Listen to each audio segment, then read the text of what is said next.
Bienvenidos a La Otra Aventura, un espacio dedicado al mundo de los libros. El escritor estadounidense Truman Capote dijo que todo fracaso es el condimento que le da sabor al éxito. Muchos escritores y escritoras han vivido largas jornadas de desilusión intentando publicar sus libros. Algunos incluso han muerto sin conocer el reconocimiento que tendría en el futuro su obra. Las exigencias de la industria editorial, la desconfianza por sus vidas al borde del abismo, de la complejidad de los temas tratados por escritores como Proust, Beckett, Sylvia Plath, hicieron que sus novelas, cuentos y poemas fueran rechazados una y otra vez, pero, como dijo alguna vez Borges, hay derrotas que tienen más dignidad que una victoria, y el tiempo acabó por imponerse y hacer justicia a la literatura que los editores no lograron entender. El miedo al resultado adverso de aquello que se esperaba resultase bien, la desesperación de que la voz literaria sea escuchada. En literatura, además la censura, el arduo oficio de escribir y el escaso pago antes del reconocimiento, figuras fantasmales que viven en la mente del escritor, el fracaso y el rechazo. Ver el trabajo de años convertido en un montón de hojas amontonadas. Hoy hablaremos de escritores rechazados, de libros que fueron devueltos a sus autores una y otra vez. Como toda la semana les recuerdo que fue Adolfo Bioy Casares quien escribió que leer era la otra aventura y que la primera era probablemente la vida misma. Estamos pues en la otra aventura.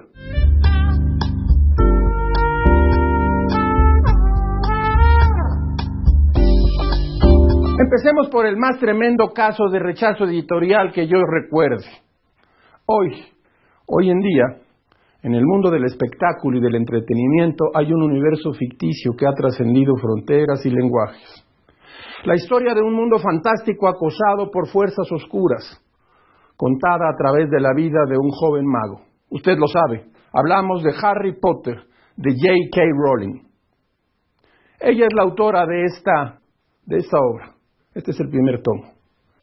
Era una maestra de inglés en la ciudad portuguesa de Porto. Mientras escribía Harry Potter, experimentó serios problemas familiares y cayó en una depresión que incluso la acercó al suicidio. Terminó la primera novela sin trabajo, escribiendo en cafés y sin más dinero que el subsidio del desempleo que le daba el Estado británico. J.K. Rowling entregó la primera novela de la saga en 1994 a su agente y él la mandó a 12 editoriales. El manuscrito fue rechazado en las 12 editoriales, tal como usted lo oye. Un año después, la editorial inglesa Bloomsbury aceptó publicar el libro que se convertiría en uno de los más vendidos de la historia. La saga, con más de 4,000 páginas, ha sido traducida a 74 idiomas y sus ventas superan los 500 millones de ejemplares. Déjeme que le cuente una cosa. Nunca pude yo enchufarme a la energía narrativa de la saga de Harry Potter. Ese lingote de oro que fabricó la alquimista Rowling para convertirse en la escritora más rica del mundo. Confieso que fracasé como lector ante la historia del niño mago huérfano a los 11 años, admitido en el colegio de Hogwarts de magia y hechicería.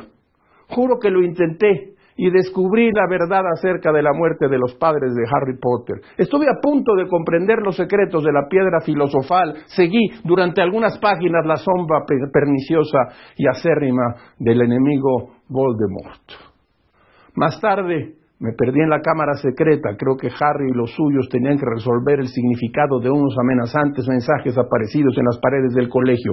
Cuando los héroes se enfrentaron con unas arañas gigantes y unas sierpes hechizadas, yo renuncié a esa obra que en conjunto, 6 tomos, había vendido ya 500 millones de copias en el mundo, en más de 70 idiomas, como hemos dicho, produciendo entre niños y jóvenes una desesperada fiebre por la trama de Harry Potter.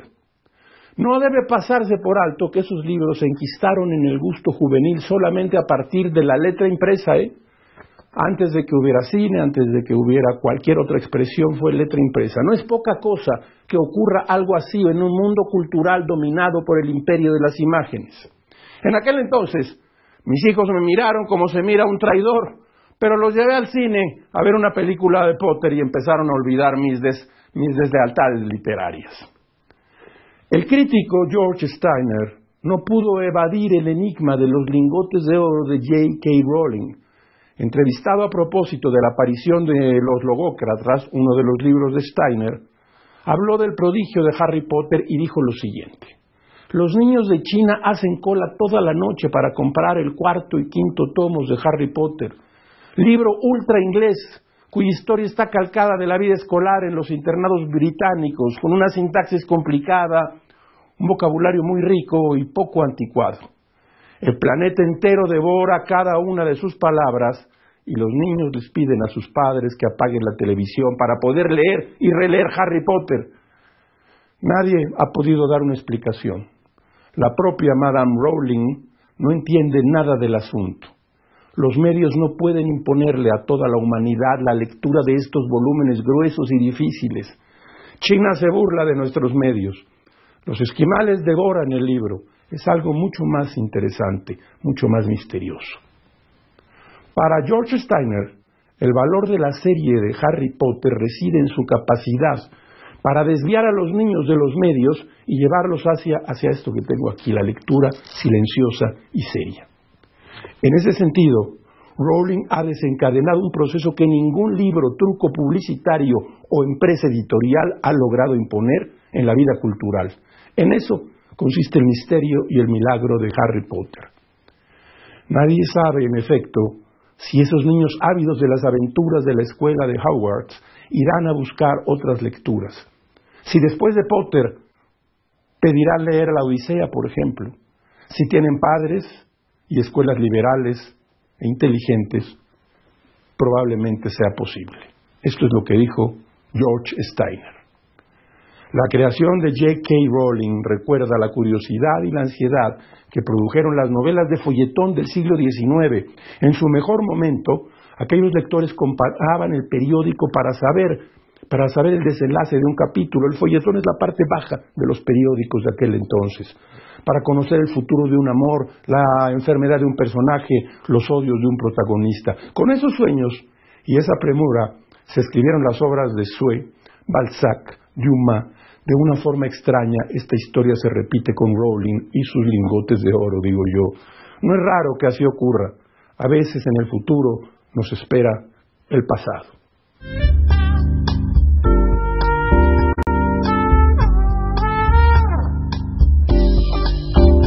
Les cuento esto. Para Samuel Beckett, la notoriedad fue un camino de infortunios. De eso trata en parte la obra beckettiana de los años 40 rumbo a la orilla desconocida de la década de los 50. Beckett era entonces el autor de un libro de cuentos muy pequeño, un puñado de relatos, poemas en clave escritos en inglés y en francés y 2 novelas. Murphy y Watt. Aquí tengo, mire usted, 2 viejas ediciones puestas en español por Lumen. Murphy y Watt, que habían pasado por las manos de 40 editores antes de publicarse. Oyó usted bien, 40 editores rechazaron estas 2 novelas. En 1948 la editorial Bordaz vendió 4 ejemplares de este libro de Murphy, 4 ejemplares. Los editores decidieron anular los contratos que habían firmado con ese escritor de estilo oscuro, autor de novelas secretamente autobiográficas donde nada ocurría y que por si fuera poco mantenía con necia arrogancia la idea de que los escritores no deben dar entrevistas, ni mucho menos promover sus libros después de escribirlos. Esos años malogrados por la soledad confirmaron con sus desgracias que no hay fuerza en el mundo capaz de hacer que un escritor legítimo renuncie a sus sueños. Samuel Beckett.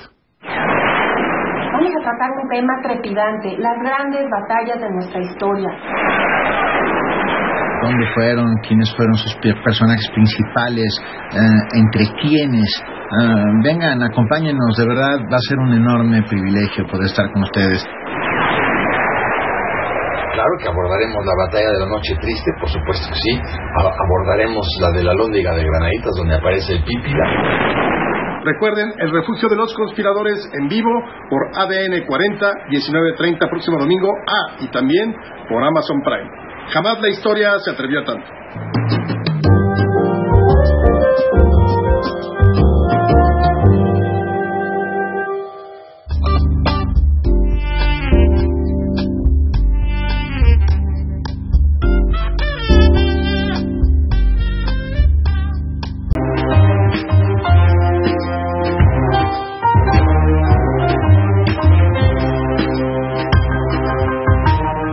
Historias de escritores y escritoras.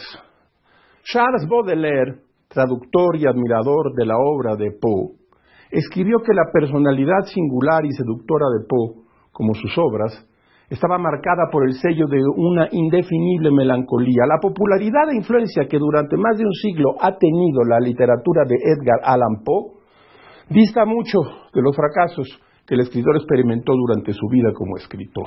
Yo traigo aquí, hemos hablado de este libro aquí, está publicado en Edasa, son los cuentos completos de Edgar Allan Poe, traducidos ni más ni menos que por Julio Cortázar.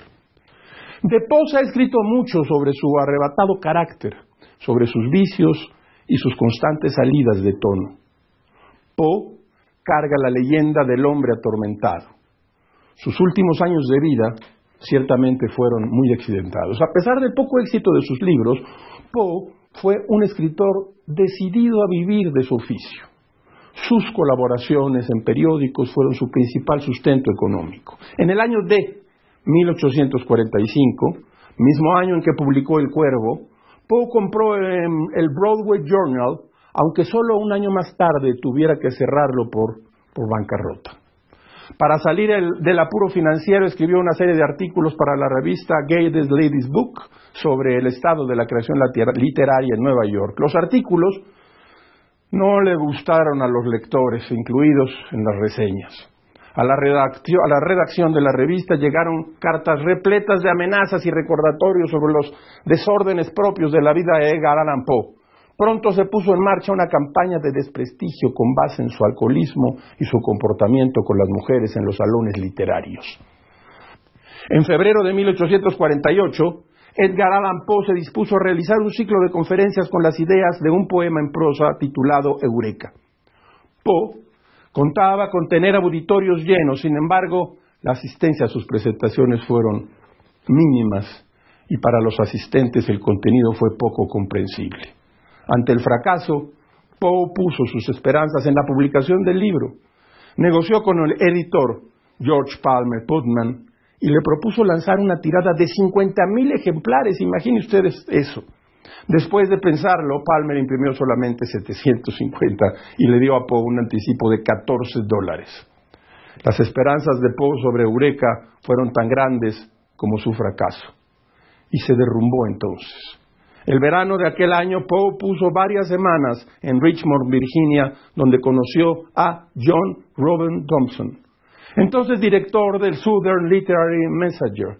En una carta a un amigo, Reuben contó que desde su primer día en Richmond, Poe pasaba las noches borracho, recitando los versos de Eureka en distintos bares. Imaginen ustedes esa escena. En 1849, Poe vivió un breve periodo de reconciliación personal y de mediano éxito en su natal Virginia. En agosto de aquel año ofreció una conferencia sobre el principio poético, así le puso, en una sala abarrotada. Entre las personas asistentes se encontraba Sarah Elmira Royster Shelton, el amor juvenil de Poe.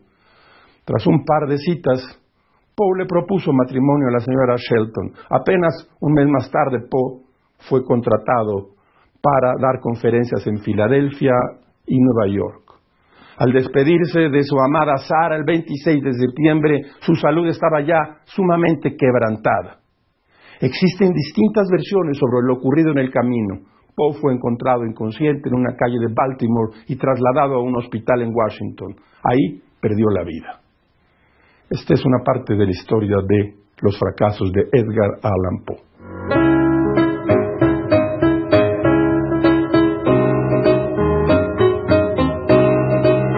Grandes inicios, citas, pasajes.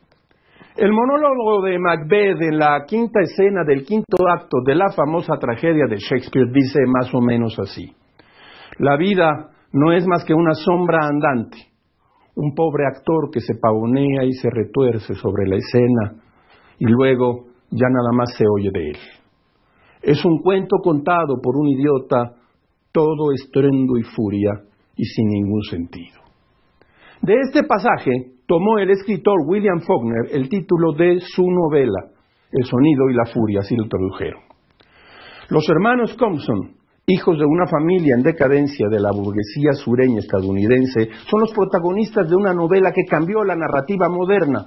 El sonido y la furia apareció en 1929, pasando bastante inadvertida, por cierto, después de haber sido rechazada por varios editores por su forma fuera de lo común y la complicada polifonía con que se acerca a los grandes temas de la literatura como el tiempo, la perversión o la familia.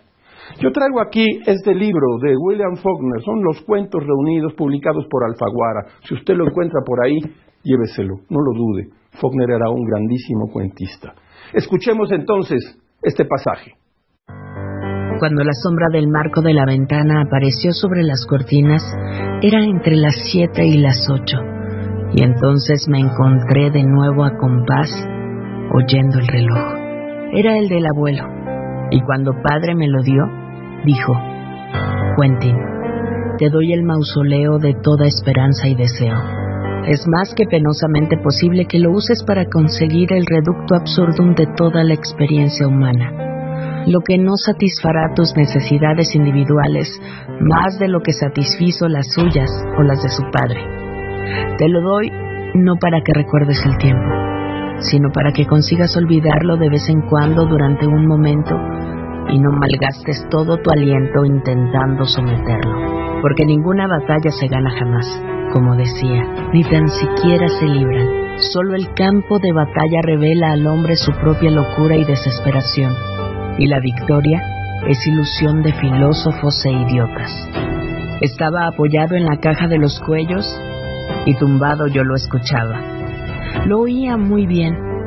Supongo que no hay nadie que escuche deliberadamente un reloj de bolsillo ni de pared. No hay que hacerlo. Puedes olvidarte del sonido durante largo rato y de pronto un solo segundo de tic-tacs es capaz de crear íntegramente en la mente el largo desfile decreciente del tiempo en que no lo oíste. Como decía mi padre, en sus largos y solitarios rayos puedes ver caminar a Jesucristo, o casi, y al buen San Francisco que decía hermanita muerte y nunca tuvo hermana. Al otro lado de la pared sonó el somier de Schreff, y luego sus zapatillas deslizándose por el suelo. Me levanté y fui hasta la cómoda y deslicé la mano por encima de ella y toqué el reloj, y lo puse boca abajo y volví a la cama. Pero la sombra del marco de la ventana seguía allí, y yo había aprendido a leerla casi al minuto, así que tuve que darle la espalda, sintiendo su picadura en los ojos que en otro tiempo los animales tenían en la nuca. Son siempre los hábitos perezosos adquiridos los que se lamentan. Usted lo sabe muy bien, la pandemia cerró las librerías, pero empiezan de nuevo a publicarse novedades, y pronto, muy pronto, las librerías volverán a ser esos lugares donde usted puede entrar a buscar novedades, a buscar el libro que pueda cambiarle la vida. Mire usted, Eros una vez y otra vez, un libro de poesía de Julia Santibáñez, un libro de poesía erótica. Este libro ganó el Premio Internacional de Poesía Mario Benedetti. Déjeme leerle 3 o 4 líneas de lo que dice Blancaluz Pulido de la poesía de Julia Santibáñez.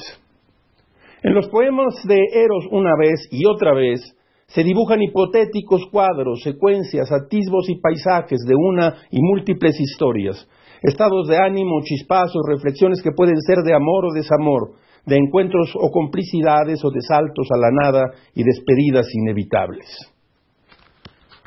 Este libro de Julia Santibáñez puede leerse de muchos modos. Puede leerse de corrido, pero también puede uno detenerse en cada uno de los poemas e intentar guardar uno para que resuene en la memoria. Eros una vez, publicado por Textofilia y por la Universidad Nacional Autónoma de Nuevo León. Julia Santibáñez. Y mire usted, Sexto Piso nos manda 2 libros. Uno de ellos de Paula Fox, Personajes desesperados, traducción de Rosa Pérez, y un prólogo de, ni más ni menos, de Jonathan Franzen, el gran escritor norteamericano, el autor de Libertad. Sophie y Otto Benhuth Son una acomodada pareja neoyorquina de mediana edad, sin hijos y con una vida aparentemente envidiable, rodeada de pequeños lujos, alta cultura y amistades cool, que viven en una casa remodelada en Brooklyn que apenas comienza a gentrificarse. Una noche un gato callejero muerde a Sophie cuando ella le da de comer.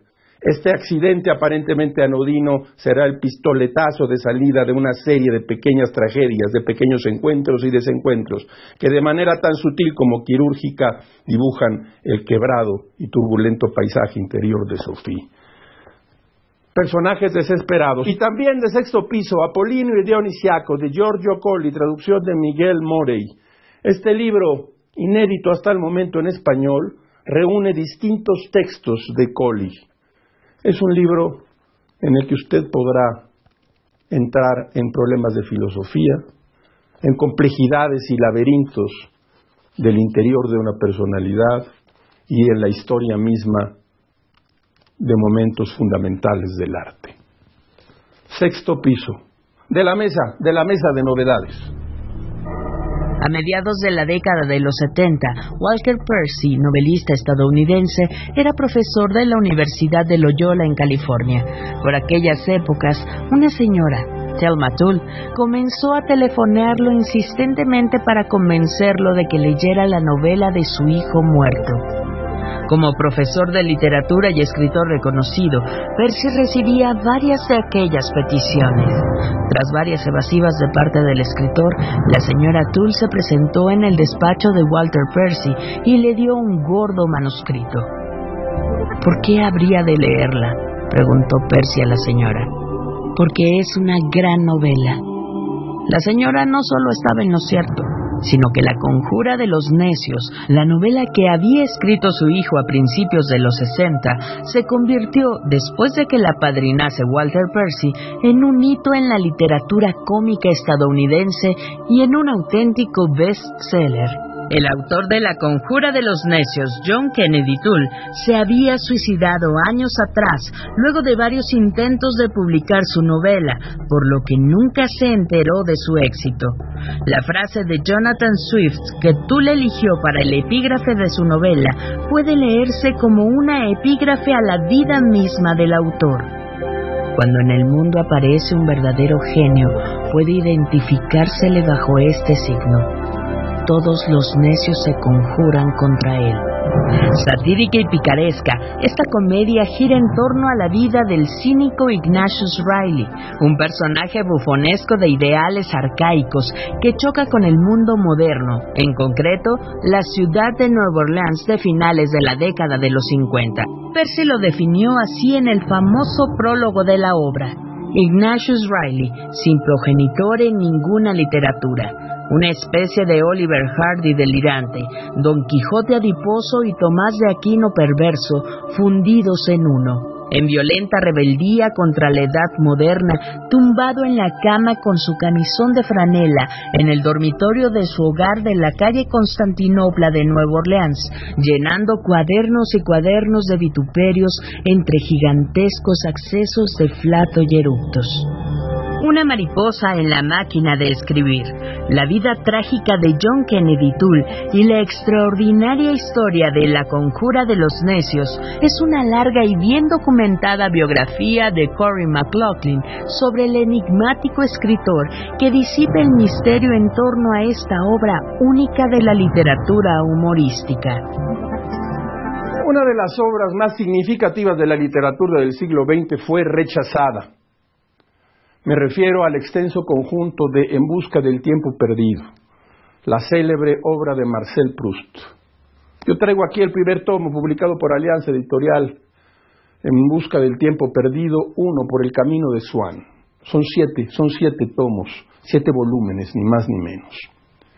En una carta de rechazo enviada a Proust por la editorial Ollendorf, En busca del tiempo perdido fue calificada como excesiva y desgastante en los detalles. El editor de Ollendorf escribió en la misiva que no entendía la razón de ocupar 30 páginas para describir cómo un hombre cada noche se revuelve en la cama antes de dormir. Ciertamente, la extensión total de En busca del tiempo perdido la convierte en una obra de difícil lectura, pero sus minuciosas narraciones y sus digresiones ensayísticas hacen de esta novela Un libro de compañía, por decirlo así, una obra que puede leerse con largas pausas y respiraciones. A lo largo de los 7 episodios, la obra oscila entre la búsqueda personal, en la hondura de sus emociones y por otra parte las exploraciones de la sociedad, de su contexto y de su época. El narrador de la obra deambula con intermitencia entre sus demonios internos y sus gozos públicos, entre la recuperación y la pérdida del tiempo, entre la reflexión y la banalidad de las reuniones sociales. En busca del tiempo perdido es un viaje inabarcable sobre los recuerdos y su percepción, es un recorrido por la sensibilidad del artista, la frivolidad del hombre mundano y el dolor íntimo de la persona. Adivine usted quién fue quien dijo que la obra era impublicable. Pues el conocido escritor André Gide. ¿Quiere usted leer algo de Proust? Lea solamente el primer libro, que se llama Un amor de Swann. Es extraordinario. Y está en el primer tomo, Por el camino de Swann. Marcel Proust.